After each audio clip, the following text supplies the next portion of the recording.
The Book of Love by Rick Clements. Meditation number 1. The School of Love. We're all here to learn how to love. Life is a school of love. The things that happen to you in life are meant to help you learn how to love. The people who cross your path in life are meant to help you learn how to love. And you're meant to help them learn how to love too. We're all on a journey back to God, a journey ad Deum. It's just that some of us don't realize that yet, or have forgotten it, or else don't want to believe it. But we are. We all came from God, and we're all intended to return to God. Only in God will we find the ultimate happiness, freedom, purpose, and peace that we so desperately desire. The little 3-word phrase, God is love, 1 John chapter 4, verse 16, is the most profound statement ever uttered by a human being. For some people, however, the phrase, God is love, has become so familiar as to have become almost trite. They may acknowledge that it is true in the abstract, but it's not a truth that they allow to impact their daily lives in any significant way. God is love sounds nice, but it doesn't pay the bills. This seems to be the attitude of some people. Other people reject the claim that God is love entirely. Many of us need to consider, or reconsider, the profound meaning and implications of the claim that God is love. This little phrase not only claims that God exists, it also makes a startling claim about what God is. The claim is not just that God has love, but rather that God is love. Love is what God is.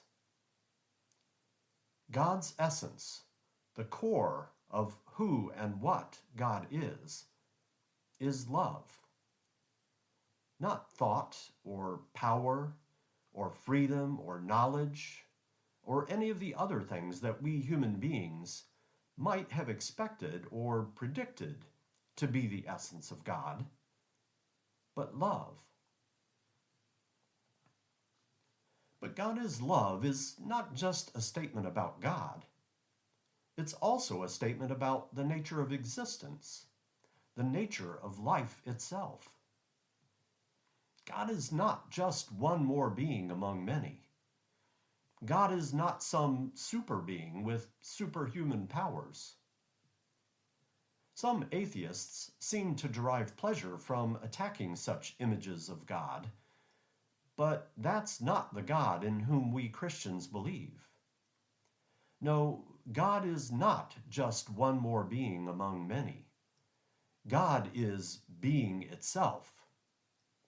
See Exodus chapter 3, verse 14, and John chapter 8, verse 58.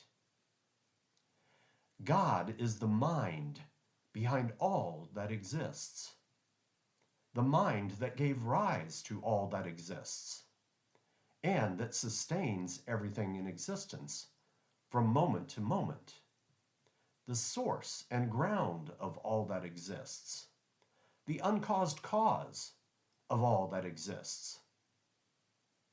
So, if God is being itself, and the essence of God is love, then the essence of being itself is love. Love is what being is, so love is what being is meant to be. To love is to be, and to love more fully is to be more fully. The more fully we join in the dynamic of love, the more fully we share in being, and the more fully alive we are. Some of the ancients described human life as a process of exitus and reditus, a going out from God when we are born into this life, so that we might then freely choose whether or not we want to return to God forever. Our life is intended to be a journey back to God, a journey back to love. We were born for love. We were made from and for love. We were created to dwell forever in the divine love. But whether we end up there or not depends on whether we accept God's offer of a share in the divine life. Life is a beautiful and profound and mysterious drama in which our ultimate destiny, our eternal destiny, hinges on our choice of whether to say yes or no to love, with a capital L, and to love. The stakes couldn't be higher. So why does God leave the choice up to us?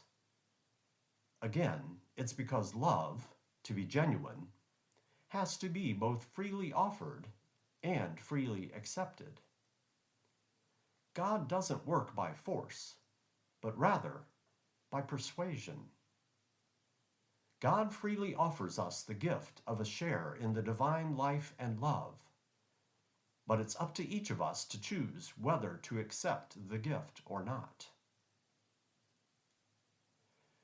We are all enrolled in the school of love, but it's up to each of us whether we make the most of the opportunity or choose to drop out.